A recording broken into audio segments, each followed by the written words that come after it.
Welcome back, dear students. So far we have seen carbohydrate, their structure, classification, isomeric forms. So now we are going to see carbohydrate metabolism. So before going to carbohydrate metabolism, let us understand what metabolism means.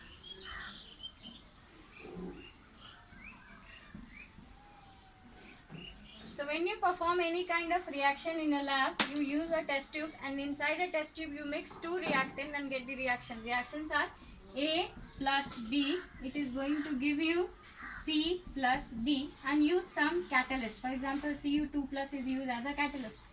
So this hand side from the arrows, that will be called as reactant, and this will be called as product. For this particular reaction, A and B are reactant and C and D are product, and this is called catalyst. This is a chemical reaction. In the same way, if we consider a biochemical reaction, means reaction occurring in a living system, that will be called as biochemical reaction. For example,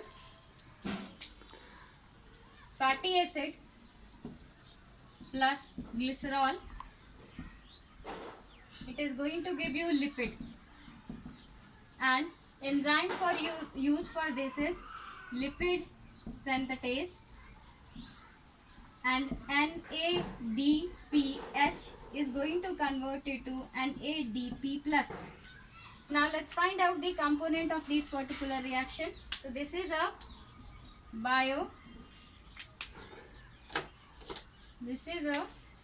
biochemical reaction, as reaction is occurring in a living cell.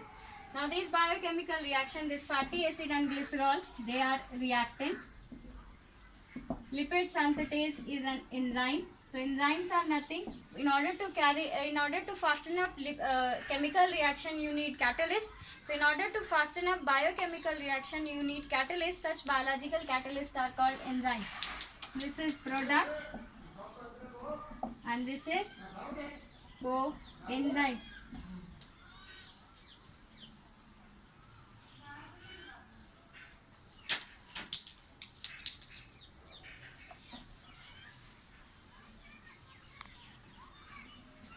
Now what is metabolism? Metabolism is nothing. Metabolism is sum of all biochemical reaction. Whatever biochemical reaction is occurring in a living cell, all together this is called metabolism. So there is an equation in biology, that is metabolism is equal to catabolism plus anabolism. So what is catabolism and what is anabolism? So catabolism is all break down reaction, and anabolism is all synthesis reaction. So reaction occurring inside a cell can be of two types. Either there will be synthesis of macromolecule from simpler form, or either there will be breakdown. So synthesis, all type of synthesis reaction will be referred as anabolism, and all type of breakdown reaction will be referred as catabolism. Let's see one example for catabolism and anabolism. So catabolic reaction, I'll take very simple example. Starch, by the action of enzyme amylase, it is going to break down into individual amylose and amylopectin, and further by the action of enzyme it is going to break down into glucose. So as you have seen in the previous lecture, starch is a polysaccharide and glucose is the monomeric form of that particular polysaccharide. So starch is getting it is broken down into its simpler form, glucose. That's why this reaction is example of a catabolic reaction.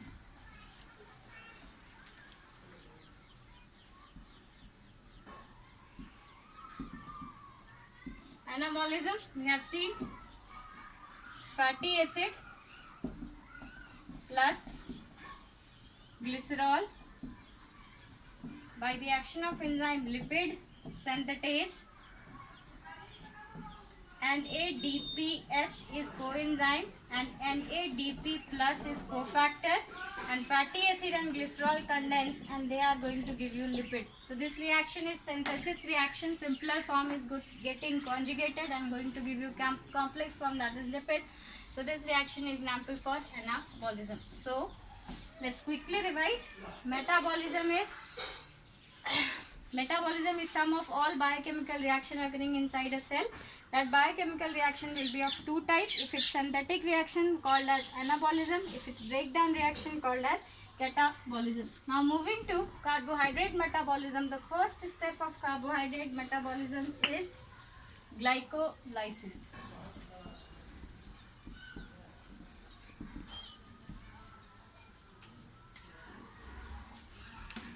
Glycolysis consists of two terms. Glyco means glucose. Lysis means break down. So glycolysis is breakdown of glucose into its simpler form. Now coming to silent features of glycolysis.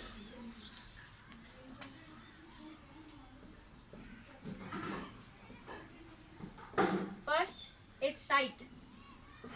So in case of eukaryotic cell, where nucleus is present, in case of eukaryotic cell, site of glycolysis will be cytoplasm. If it's prokaryotic cell, you have only cytoplasm for all type of reactions. So site for glycolysis in prokaryotes and eukaryotes is cytoplasm. Next, now for any reaction, if reaction is occurring in the presence of oxygen, it will be called as aerobic, and if it is occurring in the absence of oxygen, that will be called as anaerobic reaction. So if reaction is occurring in the presence of oxygen, that reaction is referred as aerobic, and if it is occurring in the absence of oxygen, that reaction is referred as anaerobic. So glycolysis, usually reactions are either aerobic or anaerobic, but glycolysis is little exceptional. It is both aerobic as well as anaerobic. Means glycolysis can occur in any situation whether oxygen is present or oxygen is absent. Next, ATP. So ATP gain will be there in both aerobic condition also and in anaerobic conditions also, but the amount of ATP gain will be different. Next, we have to see step by step how glycolysis is occurring. So glycolysis, first step, glucose will be converted into glucose 6-phosphate by the action of enzyme hexokinase or glucokinase. Coenzyme required for this is ATP. ATP will be converted into ADP, and Mg2 plus serves as the cofactor for this particular enzyme. So glucose is getting converted into glucose 6-phosphate, and one molecule of phosphorus will be transferred from ATP to glucose, and ATP will be converted into ADP, Mg2 plus. So in this particular reaction, Mg2 plus is cofactor and these are coenzyme. So I'll come to cofactor and coenzyme in the session when we are going to study enzyme in details.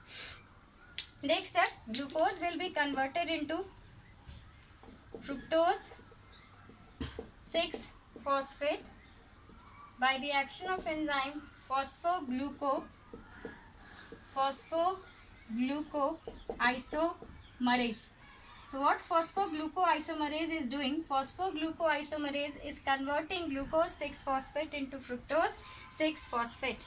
Next, fructose 6-phosphate is getting converted into fructose 1,6-bis phosphate, and here also one molecule of ATP is going to be converted into ADP, and Mg2 plus is also needed as a cofactor. Enzyme use is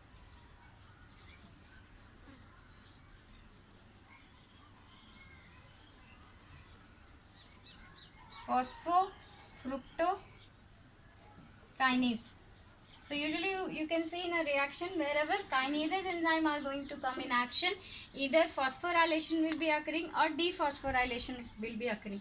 This is 6 carbon, this is also 6 carbon, this is also 6 carbon, and this intermediate is also 6 carbon. Now in the next step, which is called splitting step of glycolysis, in splitting step of glycolysis, fructose 1,6-bisphosphate, which is 6 carbon compound, it is going to split into 2 3 carbon compound, that is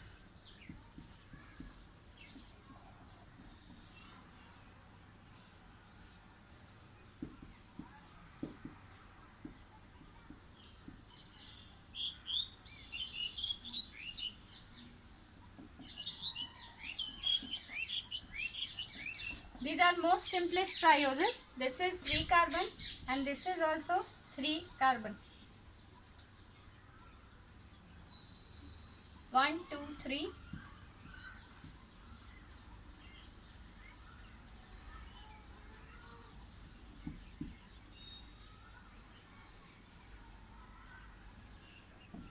So you can see this fructose 1,6-bisphosphate is going to break down into 2 3 carbon compound. This is called glyceraldehyde 3-phosphate, and this one is called dihydroxy acetone phosphate. Now till this particular reaction there is ATP consumption. As you can see in the step number 1, one molecule of ATP, and in the step number 3 another molecule of ATP is being used. So 2 molecules of ATP are consumed so far. Next phase, this glycerol dihydroxyacetone phosphate, it is, as we have seen earlier, they are isomeric form of each other. This is aldehydic form and this is ketonic form of the same sugar. So this dihydroxyacetone phosphate will also be converted into glyceraldehyde 3-phosphate. So now we will be having 2 molecule of glyceraldehyde 3-phosphate. One is pre-existing due to splitting of fructose 1,6-bisphosphate, and another by conversion of dihydroxyacetone phosphate to glyceraldehyde 3-phosphate by the action of enzyme triose phosphate isomerase. Okay, next sorry. Now glyceraldehyde 3-phosphate will be converted into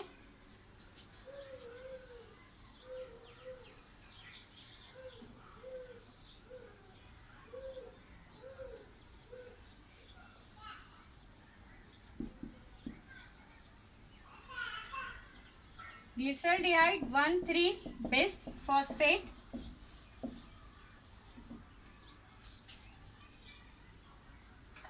by the action of enzyme dehydrogenase.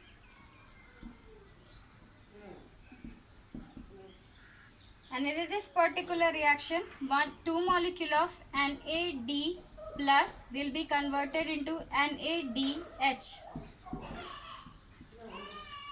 Now glyceraldehyde 1,3-bisphosphate will be converted into 3-phosphoglycerate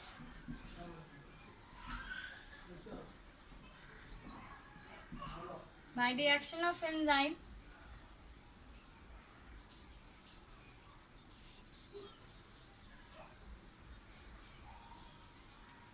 kinase.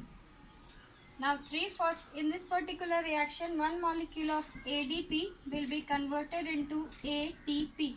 Now 3-phosphoglycerate will be converted into 2-phosphoglycerate by the action of enzyme mutase. It's an isomerization reaction where only position of phosphorus is being changed from 3rd position to 2nd position, and then it will be converted into phosphoenol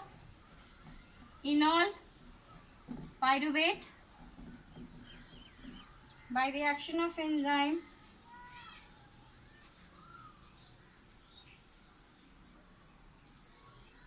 enolase, and then phosphoenol pyruvate will be converted into pyruvate by the action of enzyme pyruvate kinase. So this completes aerobic glycolysis, means when glycolysis is occurring in the presence of oxygen. So let's see. In the first step of glycolysis, it starts with glucose. Glucose will be converted into glucose 6-phosphate by the action of enzyme hexokinase or glucokinase, where one molecule of ATP will be consumed and it will be converted into ADP. Next, glucose 6-phosphate will be converted into fructose 6-phosphate by the action of enzyme phosphoglucoisomerase.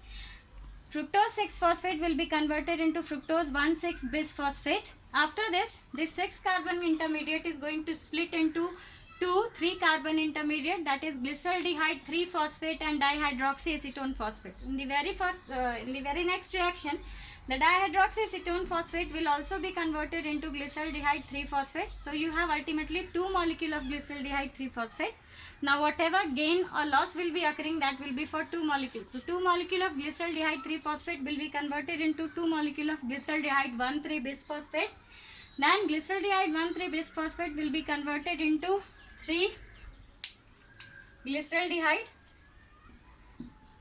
3-phosphoglycerate. 3-phosphoglycerate will be converted into 2 molecules of 2-phosphoglycerate. 2-phosphoglycerate will be converted into 2 molecules of phosphoenol pyruvate. Phosphoenol pyruvate will be converted into 2 molecules of pyruvate. So ultimately, there are certain important things what we should notice. We should notice that only step 1, step 3 and the last step is irreversible. Can make out the difference. Only these 3 steps are irreversible, rest all steps are reversible. Means fructose 6-phosphate can be converted into glucose 6-phosphate back by the action of enzyme phosphoglucoisomerase. Depending upon the cellular situation, phosphoglucoisomerase can convert glucose 6-phosphate to fructose 6-phosphate or fructose 6-phosphate to glucose 6-phosphate. So all the reactions of glycolysis are bidirectional or reversible, except step number 1, that is carried out by hexokinase, where glucose is getting converted into glucose 6-phosphate. Step number 3, where fructose is getting converted into fructose 1,6-bisphosphate, carried out by the enzyme phosphofructokinase. And the last step, where phosphoenol pyruvate is getting converted into pyruvate by the action of enzyme pyruvate kinase. So these 3 enzymes are very much important, which will play crucial role in regulation of glycolysis. Means in how much speed glycolysis should occur in a cell, depending upon the cellular situation. So I guess glycolysis concept is clear. So in this particular session we have seen metabolism. Metabolism is nothing, sum of all biochemical reaction. You have 2 types of metabolic reaction occurring in a cell: breakdown reaction called as catabolism and synthesis reaction called as anabolism. So metabolism is equal to catabolism plus anabolism. Now we have seen glycolysis. Glycolysis consists of 2 terms. Glyco means glucose, lysis means breakdown. So basically it's breakdown of glucose. Now silent features of glycolysis: it occurs in the cytoplasm. It is exceptional pathway, can occurs in the presence of oxygen as well as in the absence of oxygen, and there is gain of ATP. Now glycolysis, you have 3 steps of glycolysis which are irreversible, and they play major role in the regulation of glycolysis. So next class we are going to see what is the gain in the glycolysis and how glycolysis are regulated at different levels. Thank you.